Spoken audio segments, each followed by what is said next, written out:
বের করছেন? আসসালামু আলাইকুম। আজকে গরু বাইর করার কারণ হচ্ছে যে আজকে আমি বিকাল টাইমটা ফ্রি ফ্রি একদম।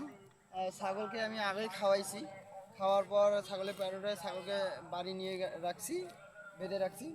তা কিছুক্ষণ সময় আছে, আধা ঘন্টা মাগরিবের আজানে দেওয়ার সময় আধা ঘন্টা 1 ঘন্টা আছে। তা আমি এই সময়টা দেখতেছি যে বসে না থেকে তা আমি নিয়ে আসলাম গরু। আর আমার ঘাসের ঘাস কম বেশি শেষ হয়ে গেছে, তার কারণে ঘাসের সংকট। আর এই সময় দেখতেছেন রোয়া ঘেঁষাইছে, আর এই সময় ঘাস পাওয়া যায় না, সবাই ঘাস ছিলে নিয়ে যায় আল থেকে। আর আমার ঘাস একদম শেষ হয়ে গেছে, আর খড়ের উপরে নির্ভরশীল করা যাচ্ছে না। আর খড় মনে করেন গরু একবারে খায় না, মানে ঘাসের মতো অত খায় না। তার কারণে আমি ঘরের গরুকে আড়িয়া যে যে দুটো আড়িয়া আছে, আড়িয়াকে আমি ঘাস একটু আর খড় পানি গুঁড়া দানাদার খাদ্য দেই।